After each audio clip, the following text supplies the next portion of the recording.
नमस्कार दोस्तों, देखिए ट्रेडिंग में सपोर्ट और रेजिस्टेंस जो होते हैं बहुत ही इंपॉर्टेंट रोल प्ले करते हैं। आप में से कुछ लोगों के मुझे मैसेज भी मिले हैं कि सपोर्ट और रेजिस्टेंस पे वीडियो बना दीजिए। मैं आपको बता देता हूं कि सपोर्ट और रेजिस्टेंस जो होते हैं इसको कई अलग अलग जो ट्रेडर होते हैं वो अलग अलग वे में लगाते हैं। जैसे कि उनका स्टाइल अलग होता है। किसी का स्टाइल ट्रेडिंग का होता है कि वो इंडिकेटर बेस्ड ट्रेडिंग करते हैं। वो क्या करते हैं, मूविंग एवरेजेस लगा लेते हैं। जैसे 50 मूविंग एवरेज होगी, 100 डे होगी, 200 डे होगी, इनके बेस पे सपोर्ट और रेजिस्टेंस मार्क करते हैं। कुछ लोग ऐसे होते हैं जो ओआई डाटा वगैरह देखते हैं कि कहाँ पे कॉल साइड में ज़्यादा लोग हैं, कहाँ पे पुट साइड ज़्यादा लोग हैं, उसी बेस पे अपना सपोर्ट रेजिस्टेंस मार्क करते हैं। कुछ फिर मेरे जैसे हैं जो कि price action based, psychology based trading करते हैं। वो प्राइस एक्शन बेस्ड ही अपना सपोर्ट और रेजिस्टेंस मार्क करते हैं। मैं आपको एक चीज़ बता देता हूँ, देखिए हर कोई अपनी जगह ठीक है, कोई चीज़ गलत नहीं है। जिसका जिस चीज़ में मतलब जिसकी जिस चीज़ में एक्सपर्टीज है, जो जिस स्टाइल के साथ पैसे कमा पा रहा है वही ठीक है। अल्टीमेट सबका एम गोल तो वही है ना कि पैसा कमाना है ट्रेडिंग से। सारी चीज़ें ठीक है, बट मुझसे आप पूछोगे कि कौन सी चीज़ बेस्ट है इनमें से, तो मैं कहूँगा प्राइस एक्शन प्लस साइकोलॉजी, ये बेस्ट ट्रेडिंग स्टाइल है। यही है सब चीज़ों के ऊपर टॉप वाली चीज़ यही है। और चीज़ें जो है ना, इंडिकेटर हो गया, वाई डाटा, कुछ भी लगाओ, मैं बोलता हूँ ये बैसाखियाँ है। बैसाखी का सहारा इंसान तब लेता है जब खुद के पैर जो हों कमज़ोर होते हैं, अपने पैरों पे चल नहीं पाते हैं। सो अपने पैरों को मजबूत करो, अपने पैरों पे चलो, बैसाखियों की ज़रूरत नहीं पड़ेगी। मतलब प्राइस एक्शन को समझो, साइकोलॉजी को समझो, ये पकड़ में आ गई चीज़ तो आपको ज़रूरत नहीं पड़ेगी किसी चीज़ की। सो चलो सबसे पहले चार्ट पे चलते हैं। आपको एक चीज़ मैं बता देता हूँ कि बेसिक चीज़ें बताऊंगा जल्दी आपको।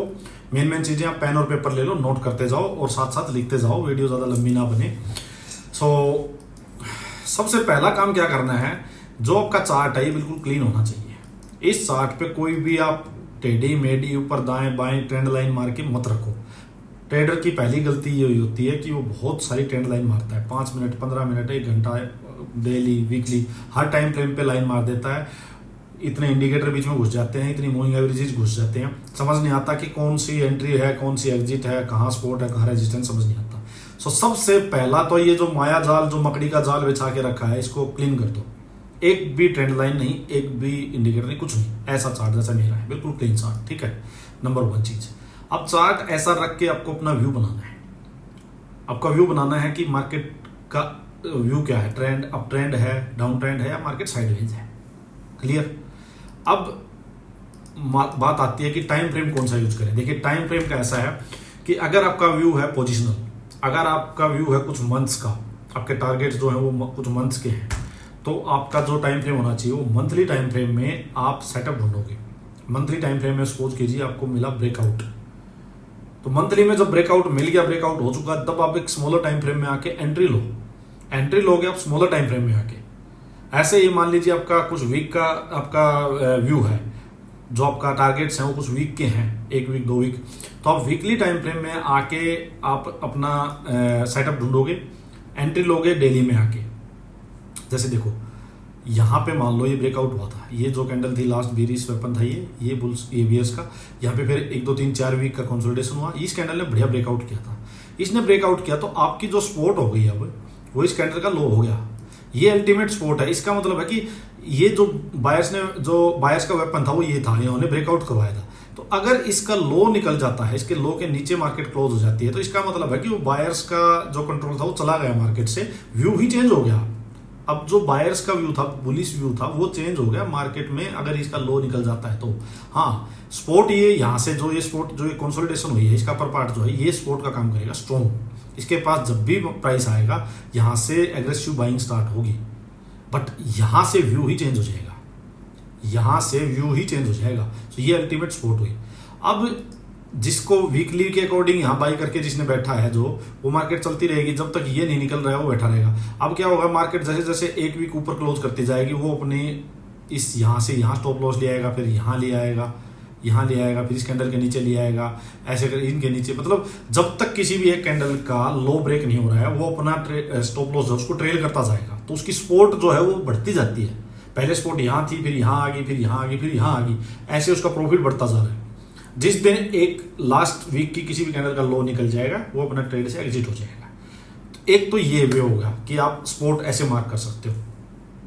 अब जिसका व्यू है इंट्राडे में जैसे मैं रहा है, मैं क्या करता हूँ, डेली टाइम फ्रेम में मेरा व्यू बनाता हूँ, ठीक है।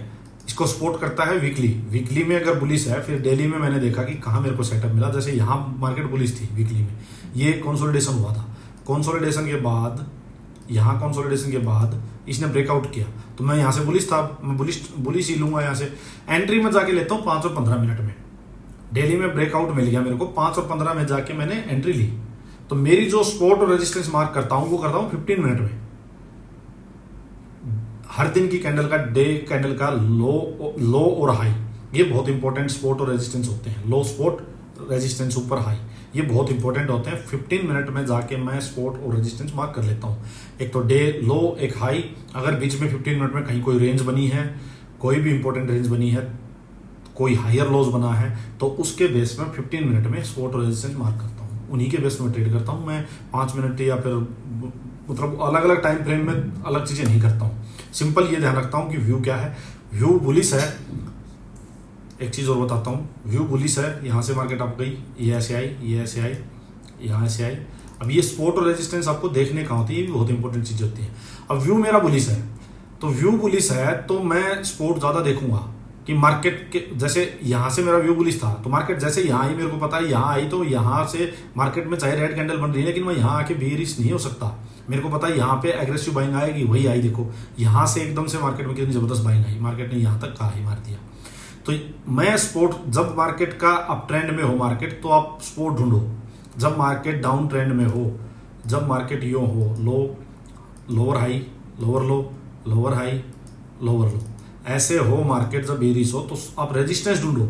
मार्केट जैसे ही अपने किसी भी रेजिस्टेंस के पास, जैसे ये रेजिस्टेंस बन गया, मार्केट जब वापस यहाँ आएगी तो यहाँ पे सेलर्स एक्टिव हो जाएंगे रेजिस्टेंस के पास, तो तब रेजिस्टेंस देखो। स्पोर्ट को मार्केट इतना रेस्पेक्ट नहीं करेगी, स्पोर्ट के पास मार्केट आएगी।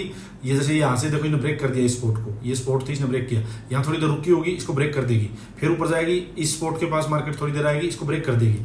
तो ये देखना बहुत जरूरी है। अब ट्रेंड की मार्केट में स्पोर्ट ढूंढो। मान लीजिए आपसे अप ट्रेंड में मार्केट गई, आपने ये एंट्री मिस कर दी, मार्केट नीचे आ रही है, स्पोर्ट पे आते ही बाइंग सेटअप मिला, तो बाइंग का ट्रेड लीजिए, ना कि आप ऊपर रेजिस्टेंस ढूंढने पे लगे हुए हो। गलती यही होती है। हम एंटीसिपेशन में, होप में क्या करते हैं, बुलिश व्यू है, हम रेजिस्टेंस के पीछे पड़े कि मार्केट बहुत जाली, मार्केट बहुत जाली। वो मत सोचो। अब ये देखो, मार्केट ऊपर से प्रॉफिट बुक करवा के नीचे आके हायर लो कब बना रही है, किसी भी स्पोर्ट के ऊपर हायर लो कहाँ बना रही है। और मोस्टली जो हायर लोज बनते हैं वो मैंने अपने एक्सपीरियंस से देखे हैं, ये इस पूरे मूव का 61 to 78% पे आके हायर लोज बनाती है मार्केट। जो ये एंगुलर जो लाइन होती है, टेढ़ी वाली लाइन, मैं इस टेढ़ी लाइन को वैसे ज्यादा नहीं मानता, लेकिन मैं बताता हूँ इसको मानना कब है।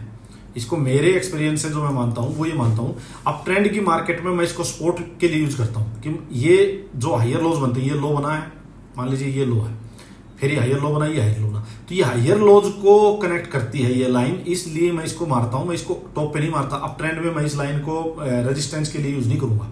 हाँ, डाउन साइड की मार्केट है, बेरिश मार्केट में मैं इस एंगुलर लाइन को, ये जो लोअर हाइज बने हुए हैं, इनको कनेक्ट करने के लिए यूज करता हूं। बट मेरा अल्टीमेट जो, जिस पर बिलीव करता हूं, वो मेरा ये हॉरिजॉन्टल, जो मेरा ये लेवल है, ये जो हॉरिजॉन्टल लाइन है, इसको मैं ज्यादा मानता हूं, क्योंकि ये लास्ट स्विंग ब्रेक नहीं होना चाहिए। अब मान लीजिए मार्केट यहां से नीचे आती है, आपको मैं एक चीज और बताता हूँ।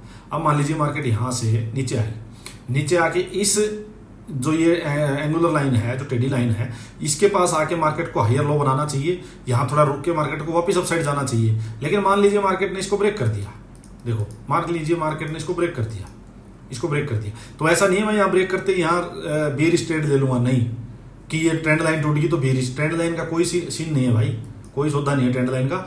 जब तक मार्केट अपसाइड में है, तो ये जो स्विंग है, ये जब तक ब्रेक नहीं हुआ है, तब तक मेरे लिए मार्केट बुलिश ही है। अब मार्केट यहां से नीचे यहां आएगी, यहां कंसोलिडेशन देगी, इसको ब्रेक कर देगी, तो मैं मेरा व्यू चेंज करूंगा, तब मैं बेरिश होऊंगा। ये इस ट्रेंड लाइन का टूटना मेरे लिए बेरिश नहीं है, ये सिर्फ हायर लोज को कनेक्ट कर रही है। इससे पास से हाँ रुक के अपसाइड जाती तो मेरे को ये हेल्प करती कि हाँ इसके पास हायर लोज बनते हैं यहाँ के, बट जरूरी नहीं है, इसको मार्केट ब्रेक करके यहां तक भी आ सकती है और यहां से वापस अपसाइड जा सकती है। तो ये अल्टीमेट मेरे लिए स्पोर्ट है। ना कि ये मेरे लिए अल्टीमेट सपोर्ट है। ये मेरे लिए है यहाँ से व्यू ही चेंज हो जाएगा, तो जहां से व्यू चेंज हो आपका वो आपके लिए अल्टीमेट सपोर्ट या रेजिस्टेंस होंगे। ऐसे ही अपसाइड में है, ये मान लीजिए ये लास्ट स्विंग है।